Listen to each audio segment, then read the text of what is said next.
ঘুরতে যে আপনার সঙ্গে এরকম একটা ঘটনা ঘটেছে, এরপরেও কি প্রাণনাশের হুমকি আপনাকে দেওয়া হচ্ছে, কি বলবেন? হ্যাঁ, যখন আজকে কোর্টে প্রডিউস করা হবে, শোনার পরে সেটা বলা হচ্ছে, সেটা আমি শুনতে পাচ্ছি এলাকা থেকে যে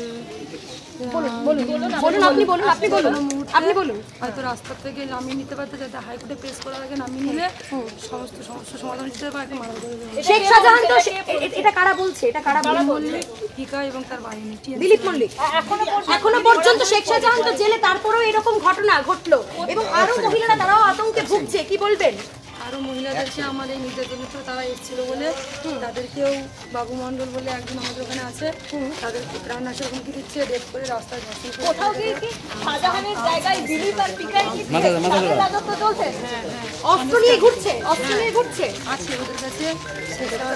তার মানে এবার তো আপনারও প্রাণনাশের একটা আশঙ্কা থেকে থাকছে। হ্যাঁ, অবশ্যই আছে। আপনাদের বলতেই দেওয়া হচ্ছে না, টেনে হিসেবে নিয়ে যাওয়া হচ্ছে কেন? এই বিষয়টা কেন? এই মুহূর্তে আমরা দেখতে পাচ্ছি অভিযোগ একেবারে সরাসরি আমরা এই ছবি দেখতে পাচ্ছি, এখানে একজন মহিলাকে ছবি আমরা চেষ্টা করা হয় দেখাচ্ছি।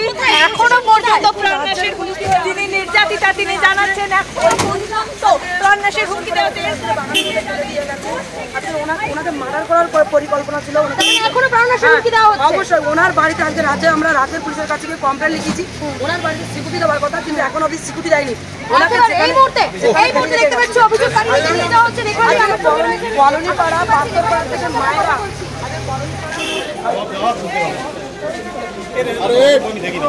বের করতে দাও না।